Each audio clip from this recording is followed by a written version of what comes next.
Be aware of 3 popular types of BEC invoice fraud. What is BEC invoice fraud? The scheme relies on closely mimicking existing invoice payment requests via phone, email, or fax. Unfortunately, these are easily missed due to casual inspection and can cost your business millions of dollars. Let's discuss these popular types in the next 3 scenarios. The first scenario involves invoice modification. A fraudster impersonating one of your popular vendors calls requesting payment. Providing remittance details, the fraudster requests an immediate payment of funds to a different address or account. In a rush, you send the funds without validating the remittance information. Due to non-payment, the true vendor asks for payment and past due invoices. Once researched, you realize you have paid the fraudster instead of the actual vendor. Unfortunately, this could happen several times before it is identified. What should you do if a vendor calls requesting payment and provides the payment instruction? Always follow your company policy if one is in place. A few other measures you could use to validate are: always validate the remittance information with your on-file details. If there are discrepancies, call your vendor by using the phone number on record to validate. Ask the caller to email you the invoice in question. This will allow you to validate requester's information and invoice details with your records. The second scenario is supplier swindle. You are in the process of making a payment for a large investment transaction. An email with wire instructions was received. Using the wiring instructions, you have paid over $3 million to finalize the transaction. Unfortunately, the sender's email was hacked in the process and wire instructions were modified, resulting in a $3.79 million loss to Main Corp. What should you do to validate the request and payment instructions? Always hover over the email address or any links to verify details.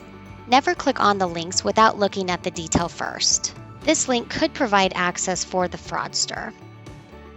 If you notice in this example, dough has a 0 instead of an O and property has 2 R's.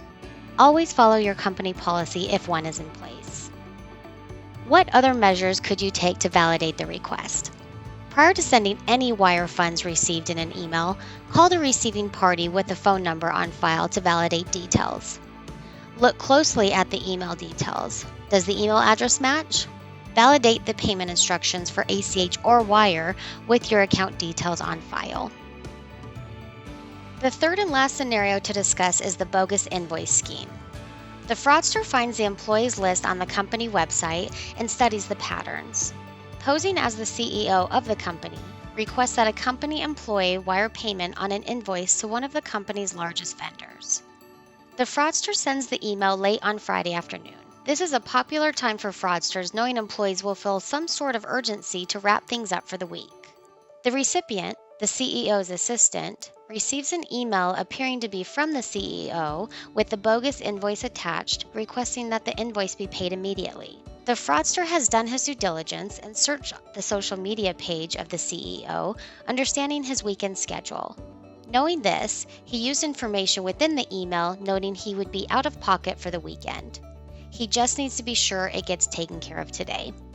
The assistant wires $2.3 million to the bogus account. No matter what time it is, always take time to validate the request. Follow your company policy if one is in place. Other suggestions to validate are: call your CEO or requester. No matter what the email mentions about their schedule, they should always appreciate security measures over the possibility of losing large dollar amounts. Visit them in person regarding the request. Verify the payee details with your file. Validate the payment instructions for ACH or wire with your account details on file. When it comes to the wire and ACH payments, always validate the details, implement dual approval processes, and don't send payments in a rush. We're in your corner and dedicated to serving as a resource. By implementing a few best practices and bringing awareness to your business, you can help mitigate the impact of fraud loss.